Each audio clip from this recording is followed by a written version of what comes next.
You're listening to the No Collar Podcast. This is a podcast about jobs that freak our parents out. Mama, yo, where? Oh, I'm supposed to go? Sure. Okay. Yeah, I'm Trevor. I'm part of the podcast. This is still new to me, so I'm not very used to this. Okay, and yeah. I am Nella, the Brown Kim Possible, and today we have a special guest with us. We have Grammy award-winning fellow Kenyan, Derrick Okoth. Yes, sir. Hello, everybody. What's going on? Good to be here, guys. And the church homie. Yes. We can't forget church. Yeah. Right. All right, so we'll go ahead and jump into this. So we want you to kind of just talk about, for this little first half, kind of what you're up to right now and kind of how you found yourself in this space. Okay. Well, currently, I have a label. It's called Track or Die. TOD. So we started it in 2014. And originally we started with about 5 producers. Now we're down to 4, and we have 2 artists that we work with, and 1 other songwriter as well. And it's been a whirlwind. It's been crazy. I think when everything started, it started with the whole Lecrae project, and really that came about over Twitter. So that's how I met one of my partners. His name is Torrance Street Symphony Esmond. So he was like, hey, I'm looking for records for Lecrae and his project, blah, blah, blah, blah. And I was like, hey, let me just shoot my shot. I was already creating, coming up since I was probably in 8th grade. Awesome. So just making beats and finding little small speakers and using programs here and there that you would torrent or download for free. And so he was just like, yo, man, like he called me 770 number. I'm just like, who is this? And first you think like either it's like a creditor, debt collector, and you're just like, should I pick this up? Yes. And I'm just like, hello? You're just like, yo, man, what's going on, man? I'm just like, who's this? Yo, it's Street. I'm just like, oh, what's good? What's going on? How you been? He's like, yo, man, like this stuff is incredible for Lecrae. Like you got to send me some more. So I sent him some more, and he loved the sound. And we just developed a relationship from there, but I didn't really see anything coming from it. And then he had a church close mixtape come out. And so at that point he was transitioning into like the secular market. So that's why he was getting a lot more producers who had a different sound. So that gravitated toward it, like being so big and opening doors. He's getting features from secular artists, David Banner, and he's getting co-signs from Kendrick and all these other guys. Awesome. Wow. And dang, it blew up that whole summer. And then he dropped his main album, his main LP, the one he got a Grammy for, Gravity, that September 2012. So I think that from there it went phew, that just started going quick. So but the thing is that things didn't really turn out as good as it was, from that September, that whole time from September till about like December, the notoriety, the awards and stuff. A Dove Award came, the nomination came for the Grammy came, and the Grammy came, won it, in total shock. And then after that, it was just like a dry period for like a good 8 months. Dang. Like after all that, just like nada, nothing. I was like, damn.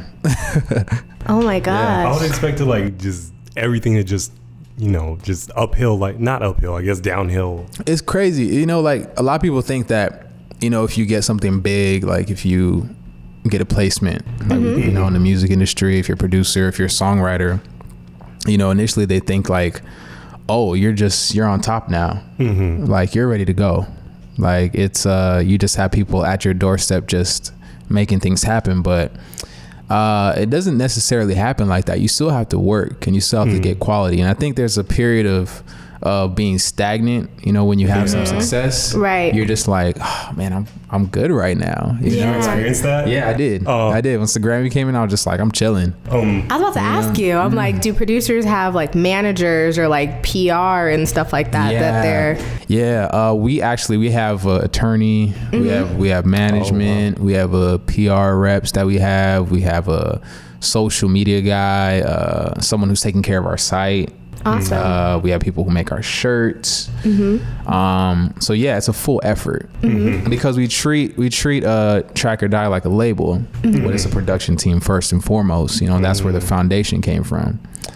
And so that whole period of time was just like soul searching and trying to figure it out, and still going through that grind and reaching out to artists and getting rejected.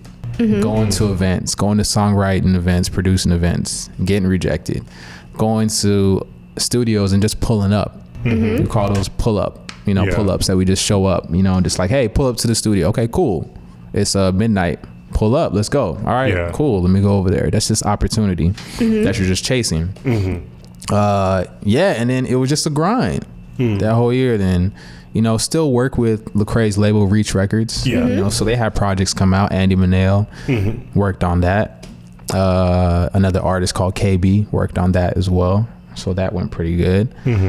But then I was like, oh, man, I need to start transitioning into, you know, the secular market. You know, like I really want to work with bigger artists, you know, and that was even more of a challenge right there. Like even just getting into the industry itself, there's so many like leaps and bounds in politics. Like, yes, you have to be talented, right?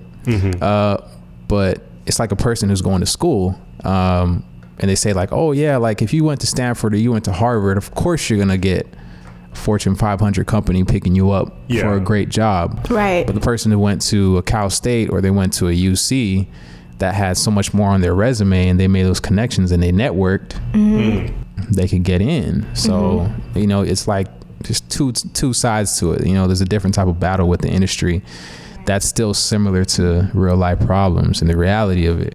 How was it going, like dealing with those disappointments, like especially after like you won that Grammy? Because I remember that time I was like, oh man, like this is big. For me, I was thinking at the time too, like, oh, like he's gonna be up there now. I know, right? He's not gonna respond to any of our text messages. Like we're not gonna hear from him anymore. That was so crazy. I was like, I used to know a guy named Derrick.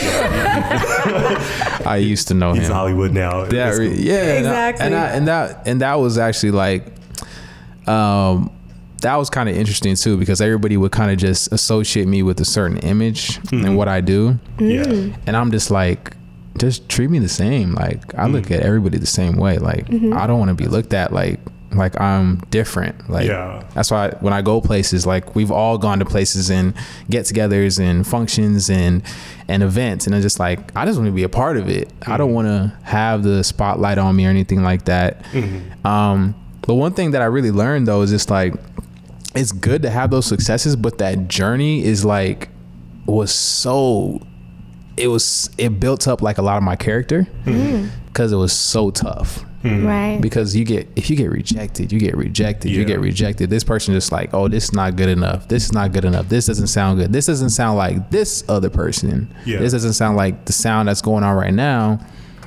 It gets tough. So I really had to just crack down. There was a period of time where I didn't even make music. I think it was like a good like 2 months. I just stopped. I was just like, I had no inspiration. Whoa. You know, just mentally I wasn't even there. I was just like, I should be farther along. I should have this much money in the bank account. I should be doing this. I should be doing that. And it just wasn't happening. So was that you in your own head, or were other people telling you that? That was actually me in my own head. Okay. You know, those self-defeating thoughts, you know, constantly in your head. You're just like, I'm not gonna make it. I'm not gonna make it. I'm not gonna make it. And that just like takes you down, just not mentally, but physically too. Right. You're just like, oh, damn, I'm tired. Like, I don't feel like doing it right now. I could hold off. Like, I could just put this on my bio. I'm a Grammy Award winning producer. That don't matter. Nobody's going to message you. You still got to go out there and make things work. Right. So yeah, that was tough. So what gave you the energy to like come back and like keep doing things? Because afterwards, you just start seeing like, I remember you like, I think you were putting out stories and stuff for like making beats and stuff like that. I was like, okay, cool. Yeah. And then out of nowhere, like, who did you do? Did you do a song for Gunplay? It was 2 Chainz. 2 Chainz. Yeah, we did one for him. And then we did Wale and Meek Mill. Wow. Yes, and that was like a number 1. Yeah. And you were like in the top 3, like Jay-Z was 3. Yeah. It was Jay-Z, it was Tyler, the Creator, and then it was Meek. It was y'all. Yeah. With Meek. That was sick. Wow. It was crazy. Yeah, like that period of time where I had to kind of just like jump out of it. Yeah. It was actually a friend of mine. He just brought me in. There he is. He was a friend of mine. He brought me in, and he was like, "Yo, just come in and just work. Let's just get something going." And I was like, I don't really know. Like, you know, I'm just like, whatever. I'll just pull up. So go to the studio. We're just working and stuff like that. And I was like, okay, this is dope, you know. And then, you know, keep doing your thing. And it's like, okay, let me be free, you know, like just do it my own way. And then like, I don't know what happened. I think once we got that placement with 2 Chainz, I was like, damn, okay, cool. I'm supposed to be doing this.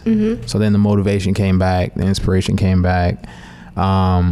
I'm very particular like on like the sounds that I have and stuff like that, like the sounds I have. And so if someone were to hear some of your tracks, they would know that's Derrick?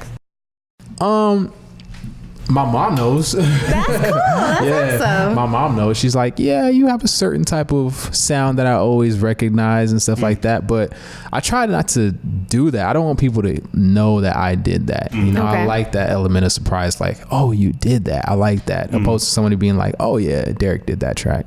I love that. You know, that's like, okay, that's pretty cool. Like, you're diverse. Exactly. Yeah. I like that too. That's cool. So, I mean, speaking of your mom, so we want to kind of talk about the support that you have and kind of your background getting you to where you are. So you said that you were pretty much in 8th grade when you started making beats and really getting into the music, like diving into it. So what about your family upbringing? Were they really supportive of the music? When did they recognize your talent? My parents hated it.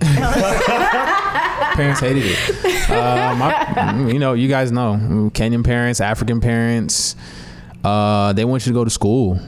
They want you to go to school. They want you to get your education. They want you to be secure. Your family's just so musical. So musical. So I feel like you were like the only person who actually had people to look up to and people to like teach you how to play the instruments and to show you kind of how this works here. But it wasn't always like that. It wasn't like that. My mom, she was in a musical family. You know, she sang. You know, her dad loved it when, you know, all of her sisters would sing. She played the guitar a little bit. My dad would, you know, kind of go back and forth with the music, but it's totally different than singing for God and being in the music industry, which is the devil. You know, like, right. And very true. You know, just making beats in my room, and then you know, you got to go to school the next day. You know, you got school at 8 a.m. in the morning. Like, what are you doing? I don't want to hear that. Like, why are you always making this music? And I was just like, I'm just making beats. Like, what is it? And they were just like, why are you doing this? And then like, you know, they would just hear things from their peers, other parents, like, the music is like this, music industry is like this. And I think like one thing, negative things. Yeah, negative things. Like, you know, the music industry is not good. There's no money in it. There's no security. You can't have a life from it. And then my parents are 1,000% supportive, like regardless of what they said of like, oh, don't be in the music industry. They still were just like, you know what, you like doing it? Like, okay, cool. But they weren't like, go for it. They didn't really like it that much. They were just like, why are you doing this? Why are you doing this? Why are you doing this? Then that Lecrae thing came along. The Grammy came along. They were just like, wait, what? That's possible? I'm just like, yeah, I was telling you that all that time, all those banging on the drum pads, that was the whole purpose of it. And so, you know, they when they saw like you can have a life from it, and they saw that I actually like put 1,000% into it, my parents are my biggest fans right now. Like they're always asking me about what's going on, and you know, all the stuff that's, you know, being that's on the radio and stuff. My pops is just like, there's so much cursing in it. I'm just like, and I, you know, we go out, we have some lunch, you know, I go and pick him up, and he's just like, let me hear that record again. And he's just like, man, this is really good. And you know, at the same time, he's like, you should go to Africa and make some music in Africa too. But you've been doing some international work as well. Yeah, definitely been doing some international work, you know, been linking up. I linked up with Camp Mula. They're actually in Kenya. They're a dope group. So we started working. There's actually artist called Victoria Kimani. We did a record together. Yes, she has a really cool puffer jacket line as well.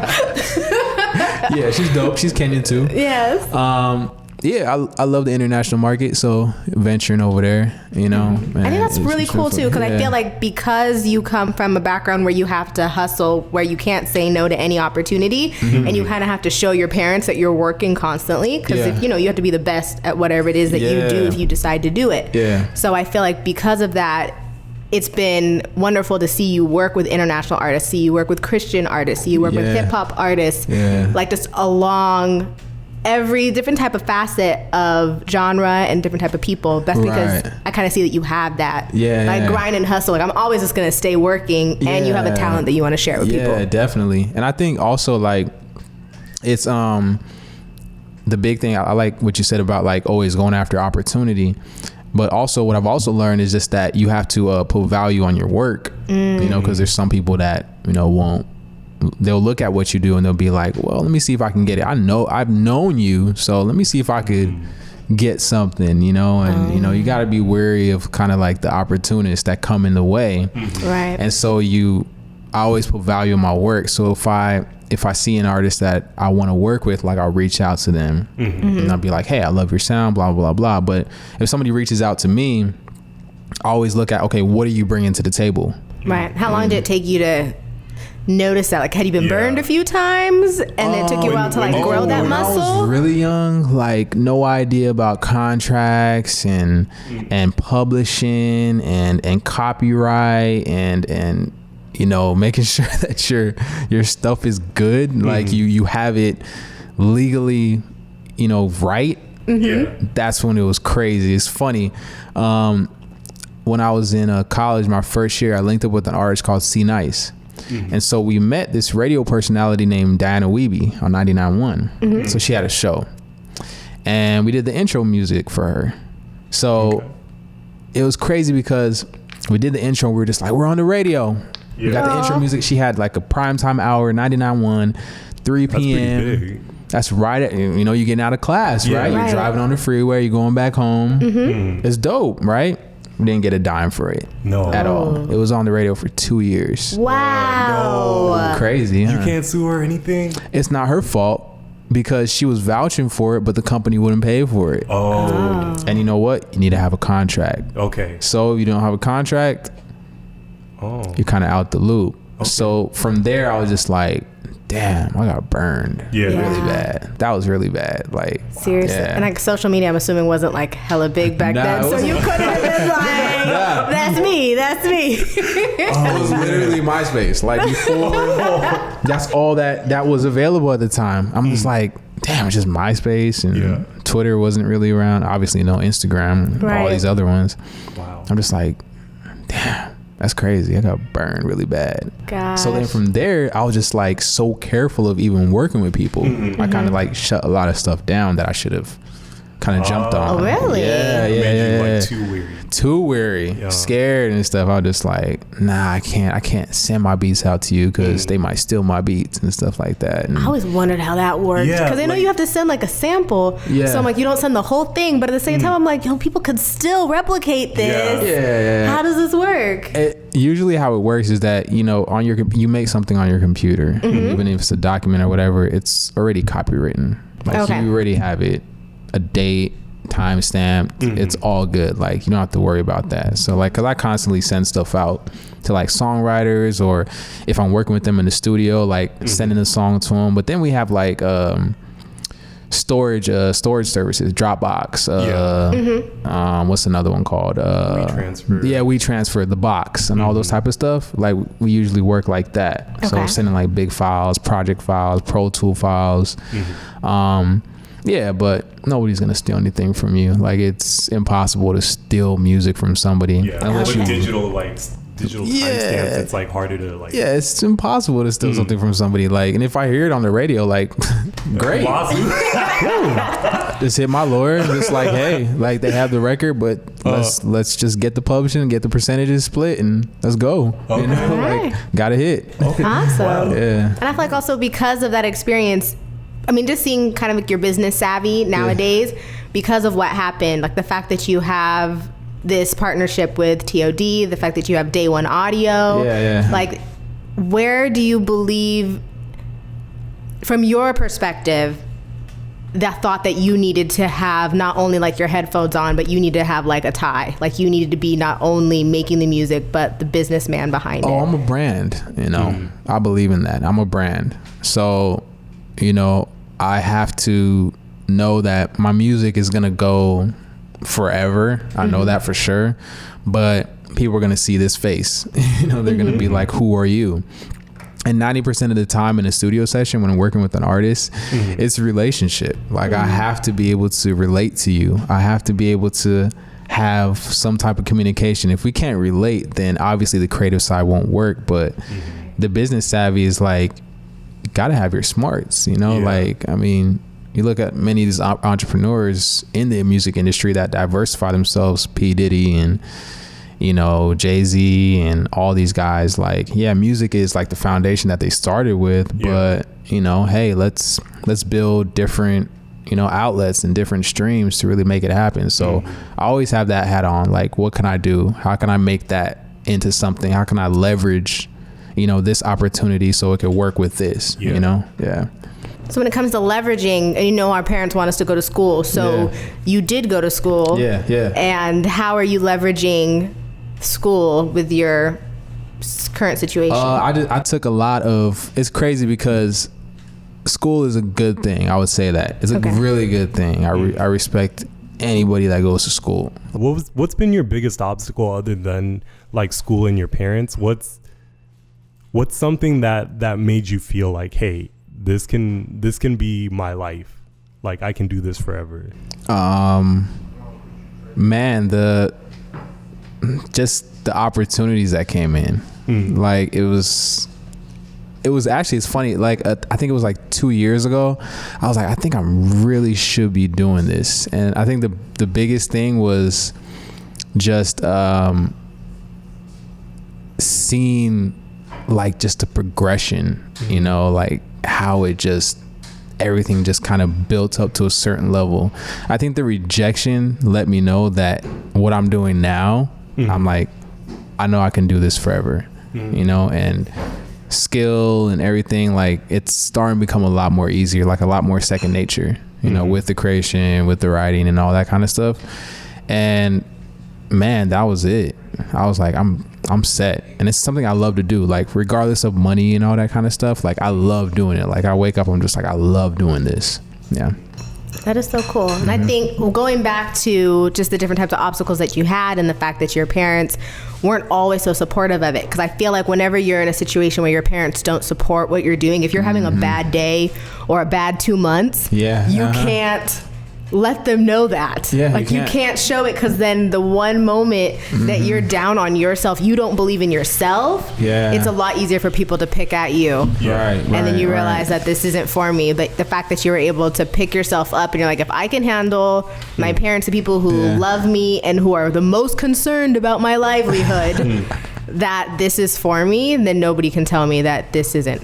Yeah, and it's like blocking out the noise, you know, like it goes with anything. You kind of just have to have tunnel vision, right? You know, and I mean, it's tough. I mean, you can even have friends who, I mean, I've had friends tell me that it's like, nah, you're not really going to really do this, are you? Really? Damn. Yeah, definitely. You have like the coolest crew. Yeah, and you got to cut people out. I've cut people out, but it happens, you know. And I think sometimes I look at that as people being intimidated because you're reaching for something really big. Yeah. And so they're just like, whoa, that's kind of uncomfortable. I went to school and I'm doing this, but you're doing that.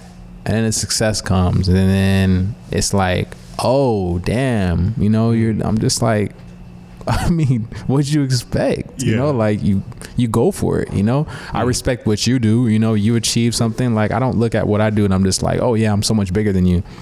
It's just a different journey, different path. Like, what you did is you had to work hard for it, you know, so. Wow. But also at the same time, you were actually able to partner with a lot of good people in your life and good friends. And I remember when you were doing some work with Everywhere, Michael. Yeah, Mike J. That's my guy. That was like the first partner I remember kind of seeing on the scene and stuff like that. So how did you come to meet people like that? And what kind of effect did they have on your life? It was so crazy. That's the funniest story. That was actually before Track or Die. So that was like 2010, 2011. We're at, I was with another friend of mine that I work with. His name is Keen Fajardo. And we had a team called Creative Mind Productions. And so we would go to these events at the Musicians Institute in Hollywood. It's called Pen Up. So they would just have everybody come in. You pay like $5 to get in. It's a networking event. So they have a bunch of songwriters from LA, from all over come out, producers and stuff, and everybody just gets a chance to just play your music. Wow. And you're in front of everybody. Cool. So it's kind of just like, show me what you got. I see this guy with the afro, Reese's Pieces shirt on, skinny jeans and some Converse. He goes up, had no idea he would play this kind of music. And I was just like, yo, he's dope. Immediately after the show, I go up to him just like, yo, we got to work. Cool dude. And then from there, we started our group together called The Inner Circle. And we started working from there. And that's how we got the Lecrae thing and the Grammy after that. And then it's just been great. He's dope. He's absolutely dope. That's my guy. Yeah, for life. Yeah, that for is sure, awesome. for sure.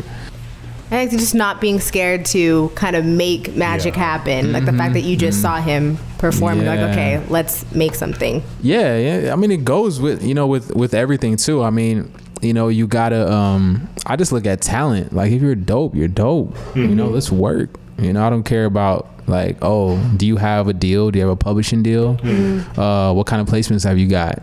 You know, and all that kind of stuff. People always look for that. Like, oh, what have you done for me lately? You know, but who cares, man? Talent is talent. You know, it's just like, I'm gonna go play basketball or something. Like, I know you play good. Like, come on my team. Let's work. You know, let's go out there and win. So he's dope.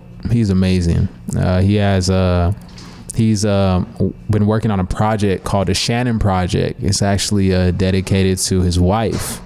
So it's a dope project. Love it, love it, love it. So he's incredible, definitely. Oh, that is so sick. And the fact that you're still like, I haven't seen him around lately, but the fact you're still promoting him, you guys are still cool. Oh yeah, that's awesome. It's all good. You know, like sometimes like you move in different paths in the industry. You know, you go in a different direction, and you know, but we still always find ourselves working somehow, some way. Yeah. So I had a question, like what does a day in the life of producing look like? What's a session look like? Man, it's so up and down. Like sessions can be at 10 in the morning, they can be at 12 at night, but I constantly create all day though. I'm constantly creating, even if I'm just laying down ideas. If I'm in the car, if I'm driving, if I hear like a sample that I want to just like chop up, you know, like take like an old piece or something, like if some James Brown, or even if it's like an old, you know, Betty Midler or whatever, you know, I don't know, whoever I just find on YouTube. I'm always searching and stuff like that. But really, like, it's, you know, I'm either working at the studio, at the main studio, or just working at the comfort of my home. I'm just creating those. And then if I'm going to the studio, you know, we're writing, link up with some songwriters, we're writing hooks out, you know, we're writing full songs.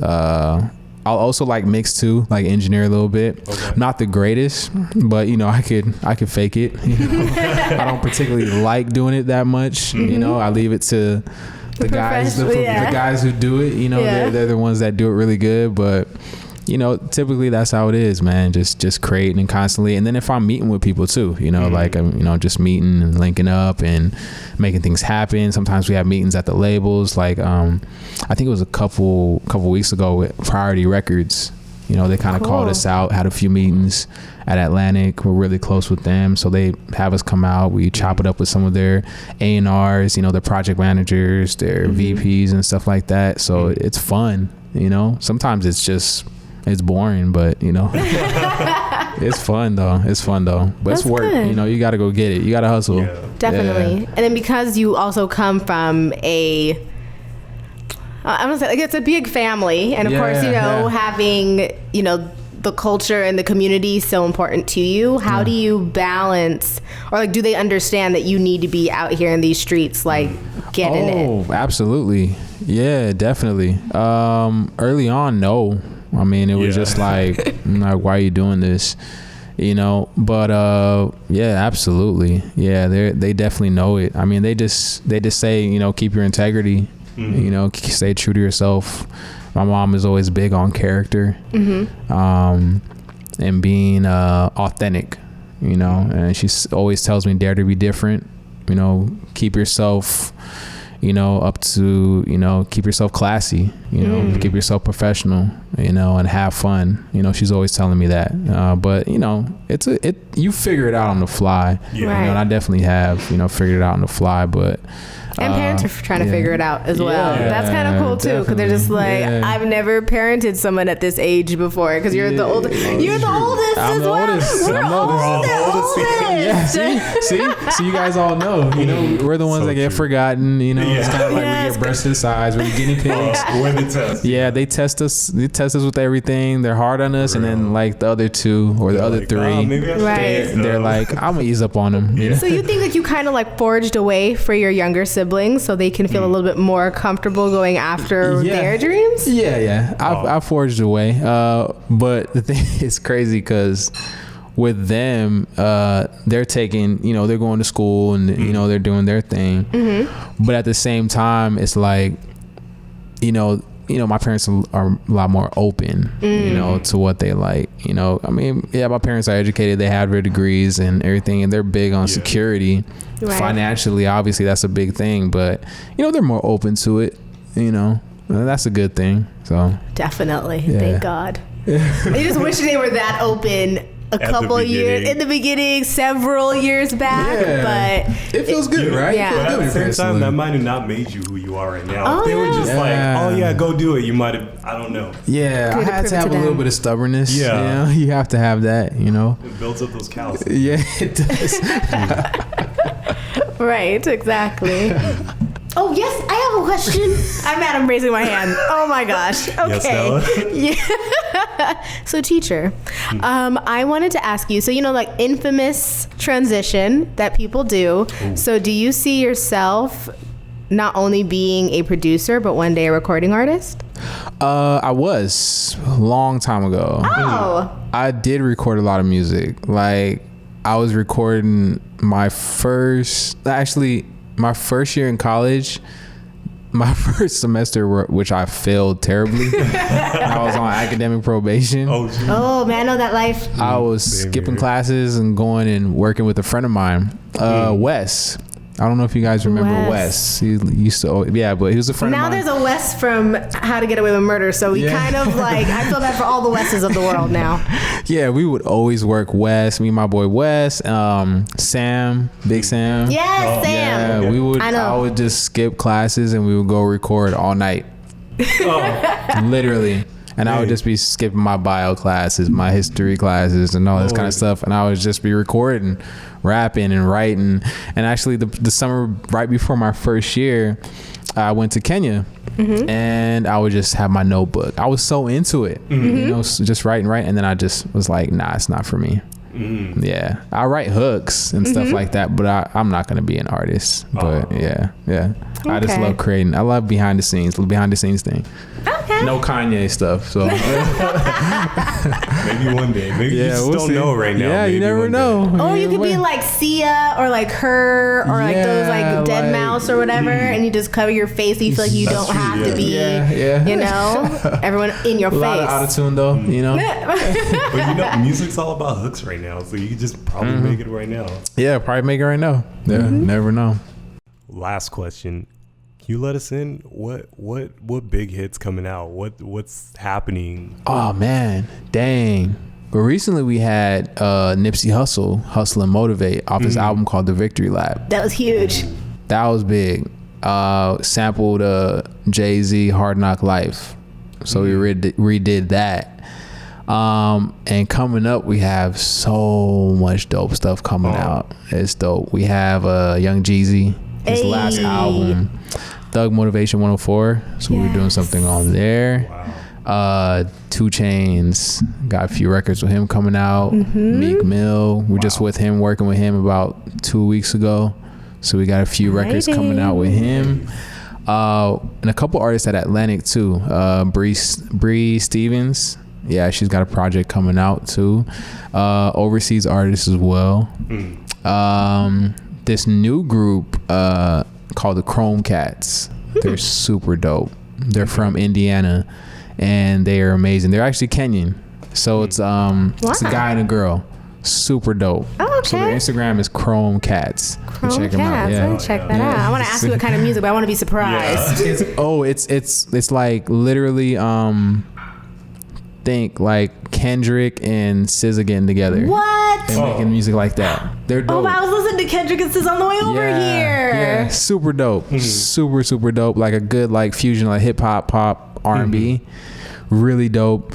Who else? Young Thug. Got stuff coming out with him. Who else on the R&B side too? BJ the Chicago Kid. Oh my gosh.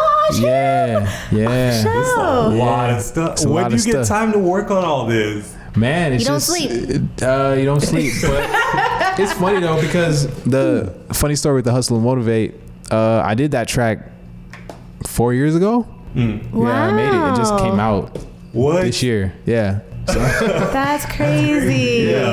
You're just sitting on it, or let's recycle it back through, see if we just recycle it back through, reproduce it, you know, all that kind of stuff. It's dope.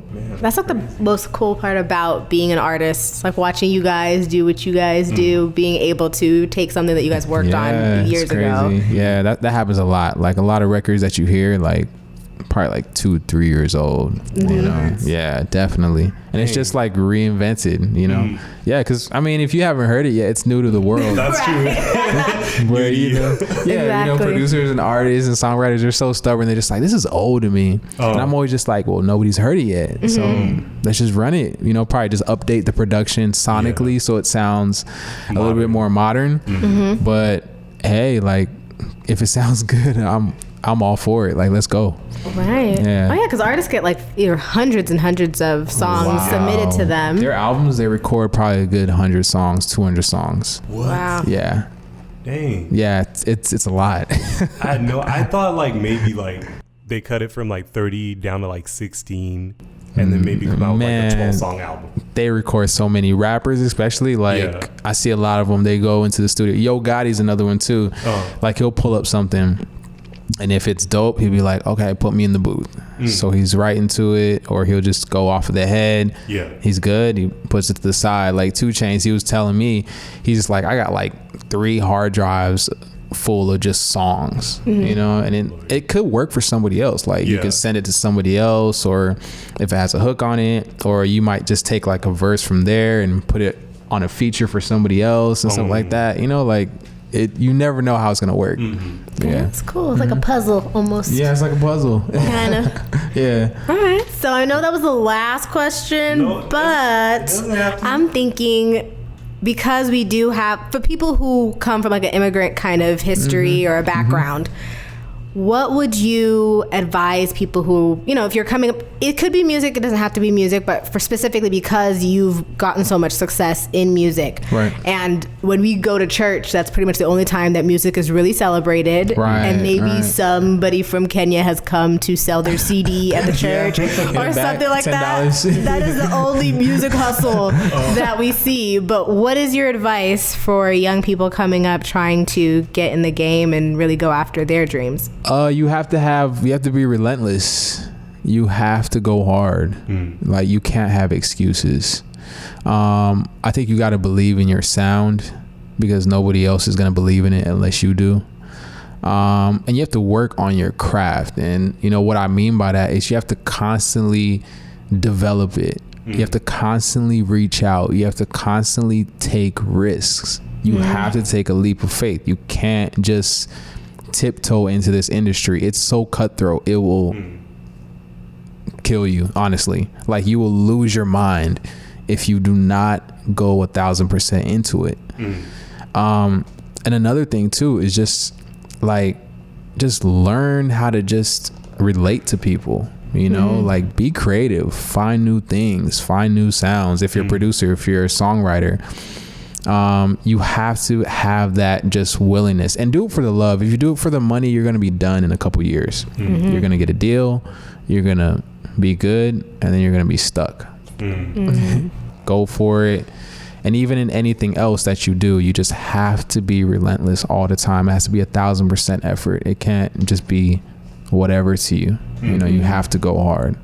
Position yourself for real. Yeah. I respect that. Words of wisdom. Definitely. I guess this brings us to the end of our podcast. I guess so. Thanks for having me. Thank you so much for being with us. Yes. And if you wanted to, you've already talked about all the projects that everyone needs to be keeping their ears open for. Yeah. But do you have any contact info or anything you want to share with the listeners? Definitely. Trackordie.com. We have shirts that we have available. Crop tops? Yes. For ladies sweet. too. I've been asking that question for years, and he's like, you haven't bought one yet. Gotta buy one. Get your hoodies and sweatshirts and crop tops and V-necks. We also have we're gonna be putting out more content too, definitely on YouTube and stuff like that. We have a Instagram at It's Track or Die, so ITS Track or Die, and then my Instagram is at DO Speaks. Got it. Awesome. Yes. All right. Thank you guys for joining us. If you want, you can find us, I guess, on Instagram. If you want. No Collar Podcast. Yes. And you can also follow my professional journey at Professionella, 2 S's, 1 N. And you can follow me at Trevor K Photography. And Nick isn't here, so he doesn't get a plug. Gotta plug Nick. You gotta plug him. Okay, you can find Nick at MTech Nick. No, for real, you wanna look. He just posted some really dope stuff with some cars. Definitely, and he was definitely behind the scenes in making this interview happen. Yeah. So Nick is definitely still shout out to present. Nick. Shout out to Nick. Yes. All right, we'll catch you guys next time. All right, thanks.